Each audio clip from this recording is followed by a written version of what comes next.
Greetings, my friends. Please consider supporting me in my war to save pop culture by subscribing to my channel and possibly even becoming a channel member for exclusive videos, access to Doomcock emojis, and more. And if you like this video in particular, please consider using the new Super Thanks feature and putting a tip in the tip jar located next to the like buttons down at the bottom of the video. Thank you for watching, and now, on to the video. Lightyear took a nosedive at the box office on its opening weekend with a $51 million domestic gross against a budget of $200 million, and this, finally, is a sign of just how much trouble Disney is in. Lightyear was always going to be the metric that determined just how badly Disney had damaged itself with disclosures of their not-at-all secret gay agenda, their intent to insert, by their own words, queerness into children's programming at every possible opportunity, their pandering to the woke Twitter mobs, and abandoning middle America in a quest to go woker than any studio has gone before. Funny thing is, turns out when you abandon Middle America abandons you. And that's what's happening here. Lightyear, like all the Toy Story films before it, should have been a gold mine, a money printing machine. Kids, adults, young and old alike, were deeply touched by Toy Story and its wonderful sequels. These films were funny, clever, and heartfelt. Just the kind of entertainment that we need today in these troubled times. It should have been a volcano of shekels, an avalanche of avarice, a mountain of moolah. Thing is, this thing isn't Toy Story. Not by a long shot. This thing has a well-publicized agenda behind it, an agenda that has rubbed Middle America the wrong way, big time. A recent poll clearly indicated that Disney has moved very far out of the mainstream of American life, and as a result, their approval rating has dropped to a staggering 33%. Only 33% of Americans approve of the direction that Disney is moving, but the big question here was, what practical effect will this have on Disney? Will this disapproval transfer to box office receipts? Will Disney pay for their lack of respect and their willingness to insert political agendas into their entertainment? Well, my friends, I am pleased to tell you today that the answer is yes. Disney is indeed paying for their crimes against our culture. As evidence, I present the case in point, Lightyear. When I say that Lightyear is bombing, I am not being hyperbolic.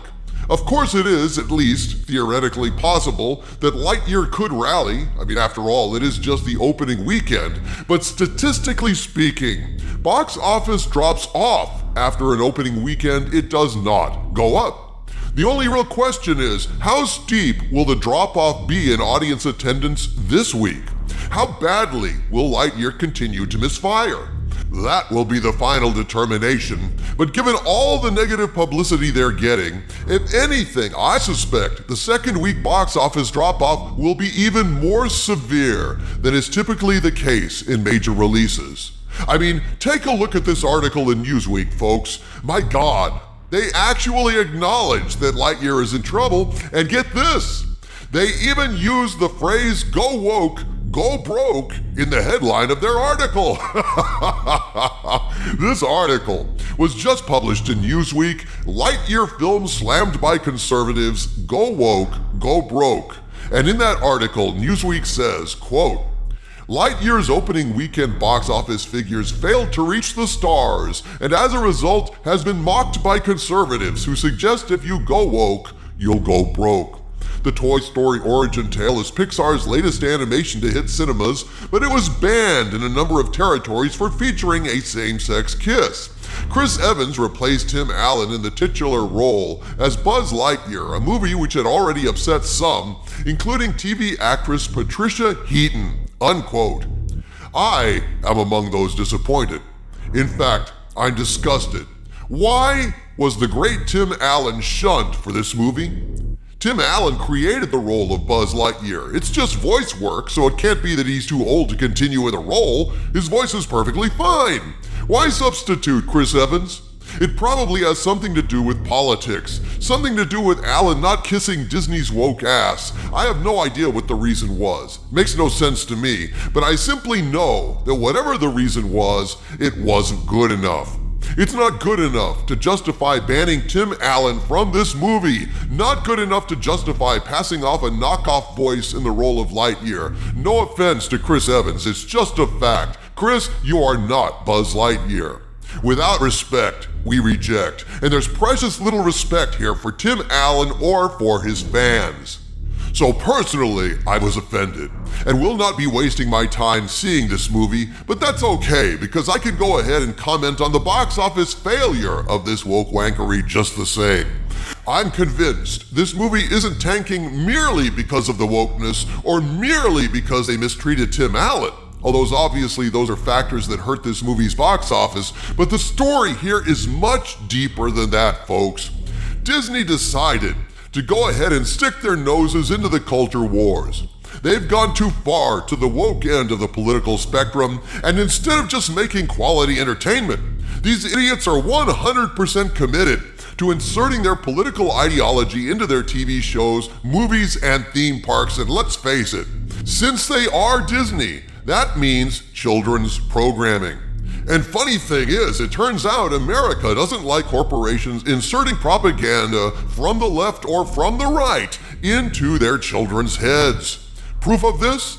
Submitted for your approval, the article continues, quote, "Its relatively disappointing debut at movie theaters was slammed by some, including lawyer and host of the Jenna Ellis show, Jenna Ellis, highlighting the news that Pixar's Lightyear made a disappointing $51 million domestic in its opening. She declared, quote, 'Go woke, go broke.'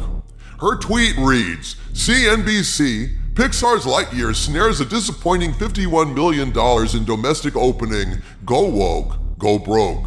Some people on Twitter replied to Ellis's assessment and explained why they dodged the movie. "I would have seen it, but then found out what's in it," at Sue Bridgman 2 wrote, followed by a tearful emoji. "I'd rather watch F-18s, said at Gear Down 10, implying they're seeing Top Gun Maverick instead. "I know someone personally who was going to see that movie until I told them what was in it. They did not go," wrote at Don't Mock God. Right-wing author Nick Adams made his feelings very clear in a series of tweets relating to Lightyear, quote, "Do not take your children to see Lightyear. It is 100% woke," he told his 600,000 followers. "I will go to the theater to watch the anti-woke Top Gun 2 movie again before going to see Pixar's woke Lightyear movie once. This country needs more patriotic movies like Top Gun and fewer woke films like Lightyear." Conservative author Brigitte Gabriel also called for a boycott for the full woke Lightyear, telling her followers to hurt them at the box office, unquote. That's right, people. Like many of us, members of the general public now, normies who haven't been really keyed into the culture wars that are raging around us, even the normies have finally woken up, and Disney is paying the price. Here's the thing, people. You may think, well, Lightyear cost $200 million to make. It grossed $51 million domestically and about $85 million globally. That's not bad, right? Wrong. In actual fact, according to Hollywood rule of thumb, a movie needs to gross 3 times its budget to break even. This is due to various costs of advertising, support materials, publicity expenses, company expenses, and so on. This means Lightyear needs to make roughly $600 million just to break even. And with a gross like that, a gross that will decline over the coming weeks, perhaps steeply, suddenly $600 million is a very steep mountain to climb to solvency. The fact of the matter is, Lightyear may not even break even at the end of the day, but regardless of that, this is a huge disappointment for Disney. They were hoping for a blockbuster, not a blockbusted. But worse than that, this is a clear signal that the anti-Disney sentiment among those of us in the know, those of us who have been complaining about Disney wokeness for years and years now, that anti-Disney sentiment has spread out into the general public's consciousness at this time. Finally, after tussling with the state of Florida, and getting called out and busted and exposed by Christopher Rufo, who disclosed various ultra-woke Reimagine Tomorrow videos by Disney employees spouting off about their agenda to emphasize politics over narrative, Disney is now highly frowned upon by average Americans. And let's face it, Disney may not care about dedicated fans like us, but once the normies start turning on Disney, and that's what this box office clearly reflects, the mouse starts shivering in his bright yellow shoes. Payback is a real bitch, Disney. And unfortunately, as Elton John once sang, the bitch is back. From the center of the earth, this is Dictor Van Doomcock bidding you all, my friends, stay angry.